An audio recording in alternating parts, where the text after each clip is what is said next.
What's up, guys? We're here with Luka Forjan of Human Games, who just got his back-to-back tops at the European Championship, this time finishing top 8 in Antwerp. Luka, what did you play and how did the event go for you? Hi guys, so I played the Danger Punk tier elements. I went 9-3 in Swiss and then lost in top 8. I played mostly against Spite in tier elements as expected. Basically, we agreed within the team that the only real decks were kind of Spite and tier elements. So it was basically between those two what I'm gonna play. I thought Spite was kind of boring and I thought this version of tier elements was the most fun and had the highest ceiling, so I think it's the best deck as well. Big shoutouts to Herman Hansen. He started playing the deck with me like almost 2 months ago, and he also topped. He lost in top 16 to Joshua, unfortunately. And yeah, let's get into the deck. All right, let's see what you got. So we played a lot of dangers because dangers are really good. We played 12 dangers. So, and this is by far the best one because it's aqua, so if you get it in gray, you can fuse it with tier elements to make the kit calls. Mothman is really good because it's level 4 and the effect is kind of relevant because dangers are the most important when you're starting, and even if it gets hit, it lets you see an extra card, which is really important, and you also always have good discards, so it's really good. It's only a bit weird if you use it in the mirror match blind. Chupacabra is better than you would think because you really mill a lot in this deck, and as soon as you get like the first mill off, it's always live, and then it's just better Jackalope. These two are still fine because they always at least summon if you hit them. This is level 8, so it makes Zombie Vampire, and you can like kinda low-key search it because you can mill it and summon it with Chupacabra, or you can like hit Jackalope, summon it, blah blah blah. Also sometimes it's like outs random stuff and whatever. Yeah, so like the primary difference between your list and most danger tier list appears to be the 3 Chupacabras, which most people don't play, but when you get a mill effect, it also functions as a Jackalope. Yeah. Then for the fun cards, one Zephyrus because it's a danger deck, so it's really insane. It makes rank 4s.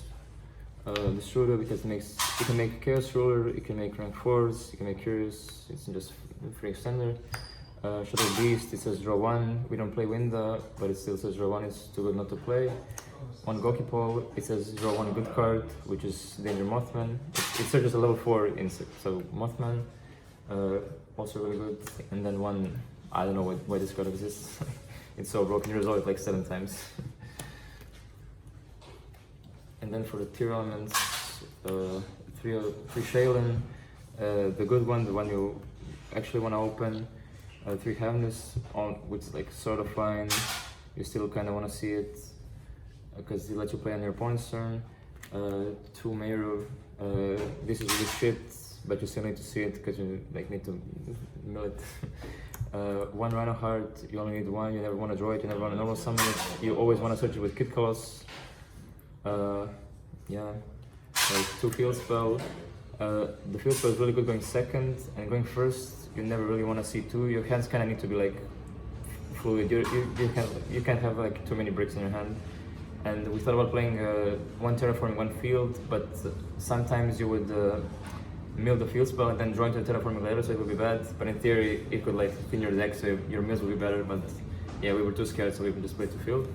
And then the 1 Trap, the Imperm one, because it plays around Dark Ruler somewhat. If the Dark Ruler, you chain this and then you can get the Redoer off. And it's also really good because it's sent from field, so you can either trigger the tiers or you can snow them and then use this, send snow and then snow them again. And also it has the best effect when milled. Given you play a fairly low count of tier element main deck monsters, how often did you use Hobness on your opponent's turn going second? Like, would you use it on their turn or save it for I think I mostly save it for like my turn. If they have a board that like interacts on my turn, I think it's always better than just using it on their turn. And then for the Punk Engine, we play only 1 of each. Unlike other Punk variants, this version is not that reliant on like actually resolving these cards, so you don't play like extra bricks. Well, this is the only real brick, but like you don't really want to play more of these cards. And you play it for 3 the best one. I don't know why this card is a 3, honestly. And then the bonus punk, Frankener, it just says pay 500, draw 1, skip a draw phase, which is relevant. Also Irrelevant. Dark for Curious. It's a dark, makes curious. If you mill it, you can recycle it with the tears, so your emergency teleport is always live. Also, if you hit it with zombie vampire, you can summon it and draw a card, which is kind of funny. Also something that might not be obvious to viewers, when you send Dino to the graveyard, which punk do you revive? You revive the level 8, the Foxy Tune, so you can make the zombie vampire.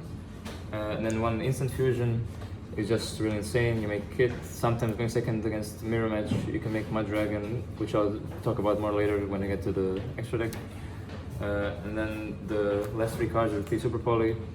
This is the only non-engine card we play because it's good both going first and going second, and this deck doesn't have a lot of space for non-engine cards.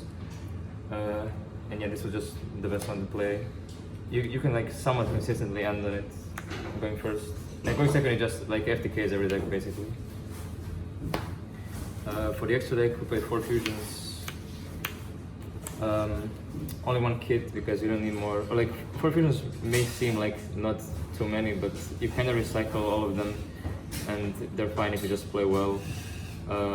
Yeah, my Dragon is really insane against the mirror because you just make it called dark, and then everything they make is kind of useless, unless they make Dweller, I guess. But yeah, this is like really broken in the mirror. This just draws 1 card. They're both also like really good Super Poly targets. This is just like a free interruption, I guess. And also sometimes you can make it on your turn 1 to make Zombie Vampire with it. But most of the time you just go through these 3 on your turn, because this just says draw 1, because why not? And you recycle it. So like to make Muddy you can recycle this, and then to make this you recycle this. So it's like, and you can recycle this with Toads or with this. Like you recycle everything there. Chaos Roller is just broken. I don't know. Like if you resolve this, you probably win. This to go with it. I know a lot of people don't like this because it's kind of scary in the mirror. But when you go for Chaos Roller lines, you kind of always make Toad before you activate this. So like even if they need like 2 tier names, and even then you can summon 1, and if they use the other one, they need to like fuse from hand. Then they go neg. They go neg 1 to summon a fusion. You negate it with Toad, because Toad doesn't need to negate from field. You can just send an Aqua from the hand, and you always have an Aqua in the hand. So if they use the effect, they just go neg 1. So you use it blind in game 1, is what you're saying? Yeah, for sure. But you always try to make Toad before, if possible. And then speaking of Toad, these 2. You make this with Mud Dragon and Rhino Heart, which you search from the Kit Colors. Redoer is just really good. It triggers Shaylin. You always try to end on it. It's really good against like random trap decks. It's good. You can like summon grind with it, whatever. One number 60, because it just has like 3 really broken effects. Like you mostly use the one to draw 2, discard 1. Skip the draw phase, whatever. It basically says draw 2, trigger a tier element or like a danger or any card you would want in grave, basically. Yeah, and it has a neat interaction as well as Frankenderp, where you can deck yourself out on your opponent's turn, but still you're going to skip your draw phase, so you're not losing instantly. Yeah, like half the games you basically go through the entire deck, especially if you have Hamness in hand. You most of the time end with like 0 cards in deck, so it kind of helps you. Like it makes you not lose, I guess. But that's kind of relevant. Best link to in the game is just really broken. It sounds like a lot of really good stuff. It floats. It makes making Curious really easy. It makes making Zombie Vampire really easy going second, because for Zombie Vampire you can use a monster summon from their grave and treat it as a level 8. So you only need 1 more level 8 if you make this. Yeah, like turn 1, on your turn 1, if they crow you and stuff, you can make Curious really easily and Zombie Vampire and stuff, blah blah blah. And it's still pretty good for link climbing. Curious, best link monster in the game. It has been for like 3 years. It's like generic, it says like three monsters basically. Would you say Curious is the primary reason you run so many dangers? Yeah, because like the entire deck is dark, so like you just do your stuff, you get interrupted, you just make Curious naturally. It's like really good to play through hand traps. Hand traps are kind of like bad against this deck. That's why the deck is so good. because it's good against hand traps, but it's also good against board breakers. Well, we'll get to that later, I guess. Wanapalooza because it's just really easy to make after Curious. It's generic, it doesn't lose to Super Poly. Yeah, it's just good. One Griffin because you always have like extra danger monsters and you can just set like a good card game one, and after game one we decided on something else. At game one you mostly just set Super Poly or the trap, whichever one you don't have. You always want to try to end on both Super Poly and the trap. The last card is Ouroboros. Going second against like Mirror, you can go like Mud Dragon, make Ouroboros, clear the entire field and then start playing, or like against any other deck, you can go to all of their stuff and then just cheese the win with Ouroboros because it gets like really big. You go like Curious and Snow, Result Snow twice, make Ouroboros like kill them really fast. We saw that on the feature match. You can also double it with the number 60. Yeah. And for the side deck, we played 3 Dark Lord because it's really good against every deck basically, completely FTK Sprite. It's not as good against the Mirror, but it's still good enough to play. Good against like random decks as well. Then we also played 3 Nib because we were scared of getting Dweller in the Mirror. That's mostly why we played it, and it's also good against random decks. And yeah, it was really good. And then also Gamma for the same reason, because we were really scared of Dweller. Also, it's good against Spite, so you sided in against Spite as well. You don't side this in against Spite. This is also good against like every deck. It's like just generically good going second. Yeah. And then we played 2 cards for the cringe decks. One Eradicator. So after game 1, going first, we would side this in and then just always side with Griffin instead of whatever, because no deck in the game can break our board with just monsters basically. Like against every deck, if you just take the spells, they can't really do anything. Every time we resolve this, we just insta-1. It's like really it just dedicates everything. Yeah, that was Mystic Mine, that was Dark Rule. Oh yeah, yeah. Also like a lot of people were on like mine stuff, like mine beat cop, mine whatever, and this just makes it so you like never lose to mine. Like you can side in Galaxy Cyclones and stuff, blah blah blah, but this just makes it so you like never lose to anything basically. And then we started 1 Dweller because there's really no space in the extra deck. Like there's like 25 cards we would want to play in this deck in the extra deck, so like it's really tight. And this is just like really insane in the Mirror, so we kind of wanted to have it there just as an option. The last card, which people probably saw in the Psychic Life Transfer, this card is much better than Cowboy because it heals for 12, so you can resolve